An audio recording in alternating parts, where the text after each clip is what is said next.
فَاسْأَلُوا أَهْلَ الذِّكْرِ إِن كُنتُمْ لَا تَعْلَمُونَ، اگر تم نہیں جانتے تو ذکر والوں سے پوچھ لیا کرو۔ السلام علیکم ورحمۃ اللہ وبرکاتہ۔ الحمد للہ رب العالمین والصلاة والسلام علی رسول محمد وعلی آلہ وصحبہ اجمعین، اما بعد۔ قال اللہ تبارک و تعالی فی کلامہ المجید والفرقان الحمید، اعوذ باللہ من الشیطان الرجیم، بسم اللہ الرحمن الرحیم۔ ان عدۃ الشہور عند اللہ 12 شہرا فی کتاب اللہ یوم خلق السماوات والارض منها 4 حرم ذلک الدین القیم فلا تظلموا فیہن انفسکم۔ اللہ رب العالمین نے سورہ توبہ کی آیت نمبر 36 میں ارشاد فرمایا کہ بے شک مہینوں کی تعداد اللہ رب العالمین کے یہاں 12 ہے، اور یہ تعداد اللہ رب العالمین نے اسی دن طے کر دی تھی یوم خلق السماوات والارض منها 4 حرم، جس دن اللہ رب العالمین نے آسمانوں اور زمینوں کو بنایا۔ منها 4 حرم، ان 12 مہینوں میں سے 4 مہینے حرمت والے ہیں۔ یہ حرمت والے کون سے مہینے؟ یہ اسلامی کیلنڈر کا پہلا، 7واں، 11واں اور 12واں مہینہ، یعنی 3 مہینے لگاتار آتے ہیں، 11، 12 اور پہلا مہینہ، جس کو ہم ذی القعدہ، ذی الحجہ اور محرم کہتے ہیں۔ صحیح بخاری کی حدیث نمبر 2958 میں حضرت ابو بکرہ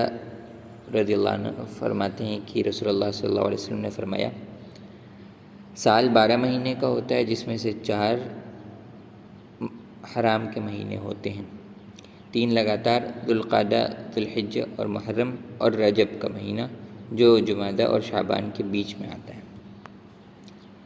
آگے اللہ رب العالمین نے اسی آیت میں فرمایا فَلَا تَظْلِمُوا فِيهِنَّ أَنفُسَكُمْ، کہ ان 4 مہینوں میں اپنے نفس کے اوپر ظلم مت کرو۔ اب ہمارے سامنے محرم کا مہینہ ہے، تو محرم کا نام ہی اسی لیے پڑا کہ یہ ایک حرمت والا مہینہ ہے، اور اللہ رب العالمین نے ہمیں یہ بتایا سورہ توبہ میں کہ ان میں اپنے اوپر ظلم مت کرو، یعنی ان پاک مہینوں میں، ان حرام کے حرمت والے مہینوں میں اپنے اوپر گناہ مت کرو، کیونکہ ان مہینوں میں گناہ کرنا یہ عام مہینوں میں گناہ کرنے کے مقابلے میں زیادہ بڑا ہے۔ ابن عباس رضی اللہ عنہ فرماتے ہیں کہ اللہ رب العالمین نے یہ جو فرمایا سورہ توبہ میں فَلَا تَظْلِمُوا فِيهِنَّ أَنفُسَكُمْ، یہ تمام مہینوں کے اوپر لاگو ہوتا ہے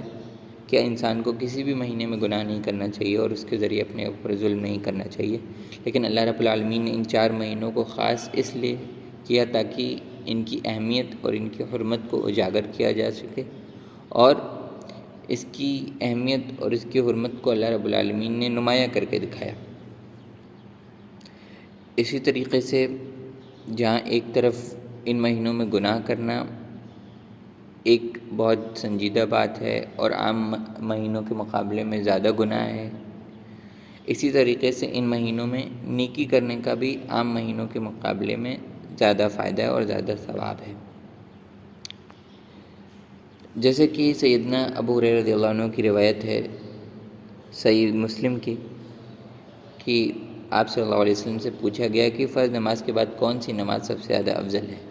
اور رمضان کے مہینے کے بعد کون سے روزے سب سے زیادہ فضیلت والے ہیں؟ تو آپ صلی اللہ علیہ وسلم نے فرمایا فرض نماز کے بعد سب سے افضل رات کی نماز یعنی تہجد ہے، اور رمضان کے بعد سب سے افضل روزے اللہ کے مہینے محرم کے روزے ہیں۔ اب نبی کریم صلی اللہ علیہ وسلم رمضان کے علاوہ کسی مہینے میں پورے روزے نہیں رکھا کرتے تھے، یعنی پورے مہینے کے آپ صلی اللہ علیہ وسلم نے روزے رکھے ہوں، تو اس سے مراد محرم کے وہی 2 روزے ہیں۔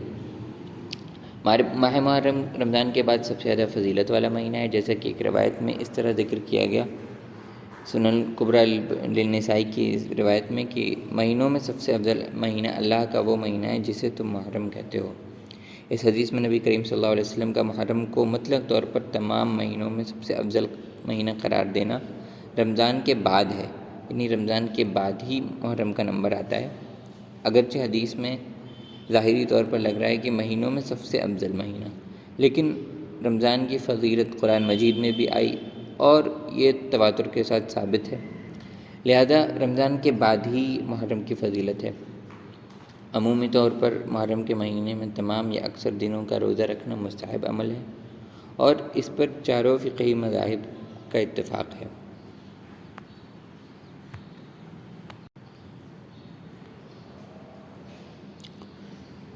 ماہ محرم چونکہ اللہ رب العالمین کے نزدیک حرمت اور فضیلت والا مہینہ ہے، اس لیے اسے مشروع اعمال کے ذریعے، یعنی شریعت میں جو اعمال اور عبادت اور وظائف اور دعائیں اور جتنی بھی عبادات بتائی گئیں اس کے ذریعے آباد رکھنے کی تعلیم ہمیں دی گئی، یعنی فرض نمازیں، سنتیں، اس کے ساتھ ساتھ نفلی روزوں کا اہتمام بھی کرنا، کیونکہ نبی کریم صلی اللہ علیہ وسلم نے ہمیں اس کا حکم فرمایا، اور انسانی دلوں میں جب کسی چیز کی عظمت قائم ہو اور اسے شریعت میں بتائے گئے مشروع اعمال اور عبادات کے ذریعے آباد نہ کیا گیا ہو تو وہاں پھر بدعت والے اعمال کا غلبہ ہونا شروع ہو جاتا ہے۔ لہٰذا ضرورت اس بات کی ہے کہ جو چیز شریعت میں بتائی گئی اس پر التزام برتا جائے اور بدعت والی چیزوں سے بچا جائے۔ یہی حقیقت میں فلا تظلموا فیہن انفسکم کا تقاضا ہے کہ ہم اپنے آپ کے اوپر، اپنے نفس کے اوپر گناہ کر کے ظلم نہ کریں۔ اسی طریقے سے نبی کریم صلی اللہ علیہ وسلم نے صحیح مسلم کی حدیث میں فرمایا کہ مجھے اللہ رب العالمین سے امید ہے کہ عاشورہ کا روزہ پچھلے 1 سال کے گناہوں کا کفارہ ہوگا، یعنی عاشورہ کے دن کا روزہ رکھنا جو اس سال سنیچر 29 جولائی کو پڑے گا، یہ انسان کے پچھلے 1 سال کے گناہوں کا کفارہ بن جاتا ہے۔ اسی طریقے سے دیگر احادیث میں آیا کہ نبی کریم صلی اللہ علیہ وسلم نے ہمیں حکم دیا کہ ہم یہود و نصارہ کی مخالفت کریں۔